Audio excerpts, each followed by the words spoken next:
Today on Rappler.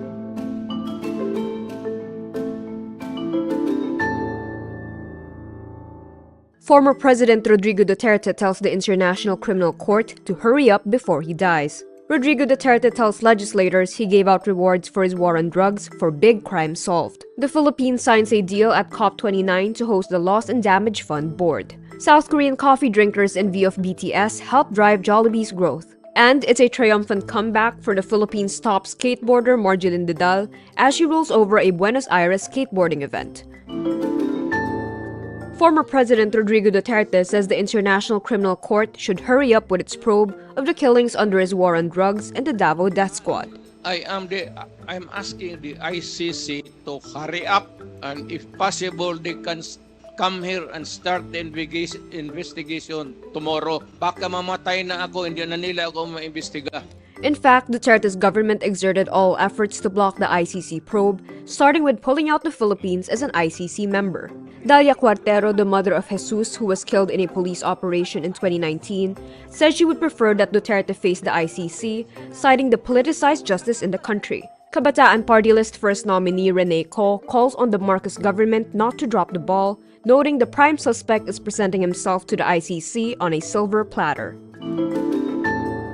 Former President Rodrigo Duterte tells legislators he gave out rewards for his war on drugs, but claims it was not a prize for killing but for big crime solved. Meron ako may reward. Pagka yung big crime solution agad, nagbibigay. Not very natural sa mayor yan, sir. For the boys. Yes. Legislators also ask, was there a minimum 20,000 peso reward for every kill? No. Every crime that is solved, whether it is resulted in a killing or nahuli, sir. Pero it does not presuppose na magbayad ako ng 20,000 para patayin yung drogista. Regarding the source of the reward money, Kabataan Representative Raul Manuel asks if these so-called peace and order funds came from confidential and intelligence funds. Kaya tinawag yan, sir, ng intelligence pati confidential. Kaya huwag kang magtanong kung anong confidential ginawa ko. Confidential nga eh. The Philippines signs a host country agreement with the Loss and Damage Fund Board at the United Nations Climate Change Conference, or COP29. Environment Secretary Tony Yulo Loizaga, who heads the Philippine delegation in Baku, Azerbaijan, says living with the risks and loss and damage has been part of the Philippine history as an archipelago. We therefore have a deep and personal stake in ensuring that the fund for responding to loss and damage succeeds. The fund will pour money into countries suffering from climate change that can't be addressed by mitigation or adaptation measures. COP29 President Mukhtar Babayev says the fund will be able to flow by 2025. Philippine President Ferdinand Marcos Jr. signed a law last August to allow the board to operate in the Philippines. The board is composed of 12 representatives from developed countries and another 14 from developing nations. South Korean coffee drinkers in view of BTS help drive Jollibee's growth.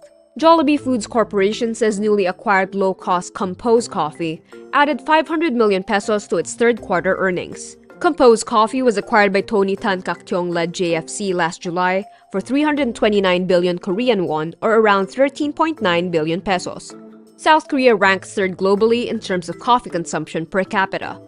Compose comes in second among the big three low-cost coffee franchises in South Korea, with 2,580 stores as of end September. Its flagship product, Americano iced coffee, sells for 1,500 Korean won, or around 62 pesos. Aside from the price point, the rise of Compose Coffee is attributed to endorser V of Korean boy band BTS. Fashion magazine L'Officiel says the choice of V led to more than 2 million new users on Compose Coffee's app.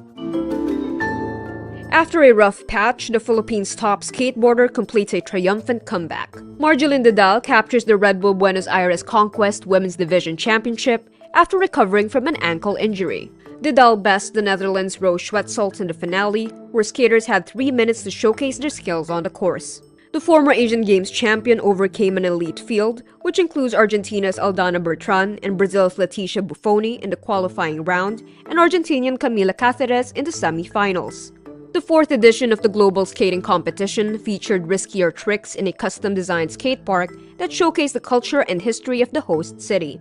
Buenos Aires is the final stop of the global competition that rolled in Paris, Lisbon, and Rio de Janeiro.